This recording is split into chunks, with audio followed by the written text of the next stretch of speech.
இந்த வீடியோ மூலமா உங்களை சந்திக்கிறதுல மிகுந்த சந்தோஷம். எபிரேயர் 11வது அதிகாரம் 6வது வசனம் சொல்லுகிறது, விசுவாசம் இல்லாமல் தேவனுக்கு பிரியமாயிருப்பது கூடாத காரியம். ஏனென்றால் தேவனிடத்தில் சேருகிறவன் அவர் உண்டென்றும் தம்மை தேடுகிறவர்களுக்கு பலன் அளிக்கிறார் என்றும் விசுவாசிக்க வேண்டும் என்று வேதம் சொல்லுகிறது. நாம் இன்றைக்கு விசுவாசிக்க வேண்டும் என்றால் எதை விசுவாசிக்க வேண்டும் என்று வேதம் தெளிவாய் சொல்லுகிறது. தேவனிடத்தில் சேருகிறவன் அவர் உண்டென்றும், அவர் இருக்கிறார், அவர் உயிரோடு இருக்கிறார் என் ஜெபத்தை அவர் கேட்கிறார் என்றும், தம்மை தேடுகிறவர்களுக்கு அவர் பலன் அளிக்கிறார் என்றும் நீங்கள் விசுவாசிக்க வேண்டும் என்று வேதம் சொல்லுகிறது. அப்படி நாம் விசுவாசிக்கும் போது நாம் சகலத்தையும் நாம் பெற்றுக்கொள்கிறோம்.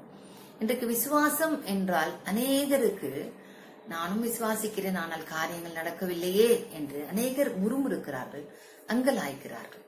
ஆனால் வேதம் சொல்லுகிறது விசுவாசிக்கிறவனுக்கு எல்லாம் கூடும் என்று எழுதியிருக்கிறது.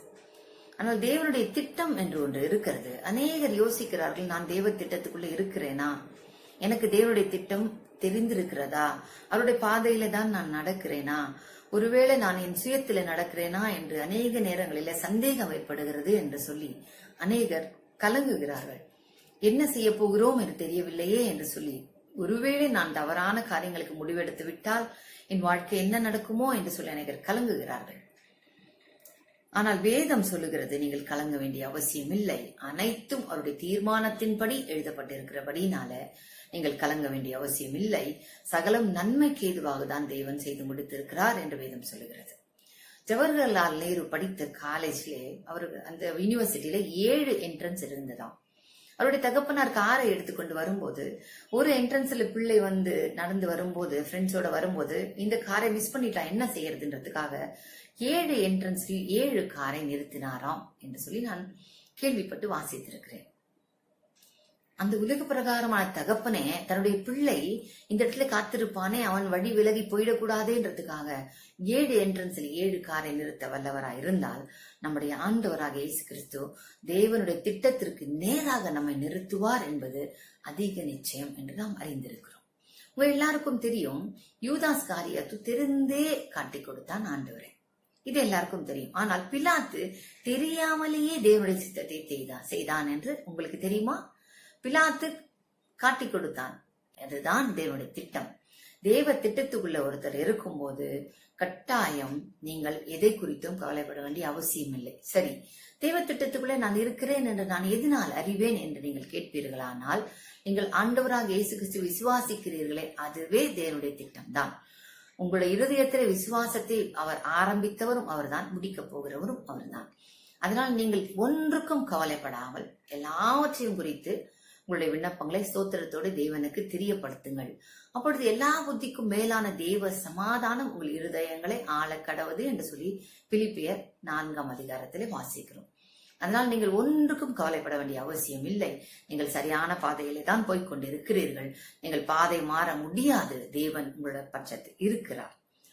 ஏசாயா 46வது அதிகாரம் 11வது வசனம் சொல்லுகிறது, என் ஆலோசனை நிறைவேற்றும் மனுஷனை தூர தேசத்திலிருந்தும் வரவழைக்கிறவராய் இருக்கிறேன். அதை சொன்னேன், அதை நிறைவேற்றுவேன்.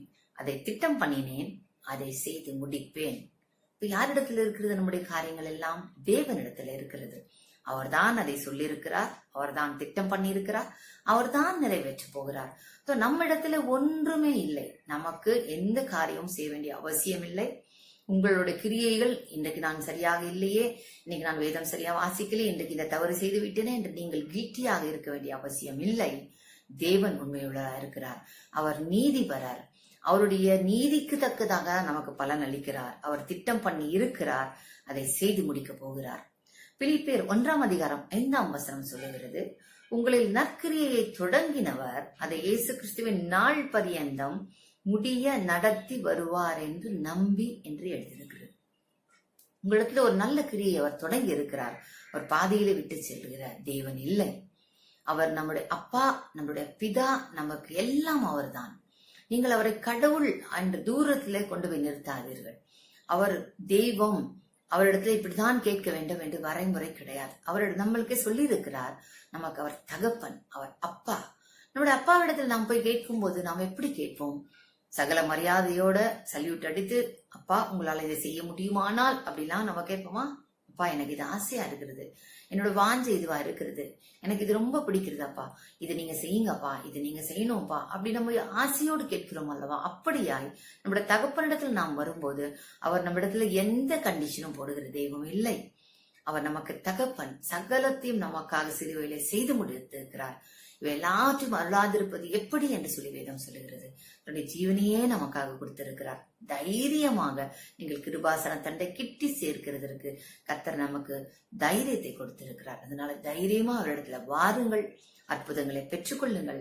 நமக்கு அவர் போதுமானவரா இருக்கிறார், நமக்கு சகலத்தையும் செய்ய வல்லவரா இருக்கிறார். அதனால அவரை அப்பாவாக நினைத்து அவரிடத்துல ஒளிவு மறைவில்லாமல் சகலத்தையும் நீங்கள் சொல்லி நீங்கள் அவரிடத்துல கிட்டி சேரும் போது அற்புதங்களை நீங்கள் தாராளமாக பெற்றுக்கொள்ளலாம்.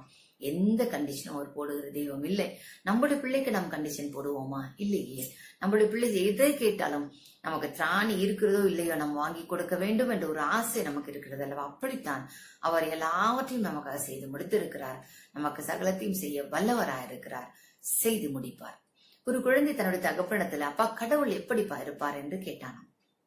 அவர் தன்னுடைய மொட்டை மாடிக்கு கூட்டிட்டு போய் ஒரு பிளைட்டை எடுத்து காண்பிட்டாராம். ஒரு பிளைட் போகிறது, இதை பார் என்று சொல்லும் போது கடவுள் இப்படித்தான் இருப்பாரா, இவ்வளவு சின்னதா இருப்பாராப்பா அப்படின்னு கேட்டானாம். அவர் பதிலே சொல்லவில்லை, ஆம் என்று சொல்லி அவன் புரிந்து கொண்டு அப்படியே வீட்டுக்கு வந்துட்டான்.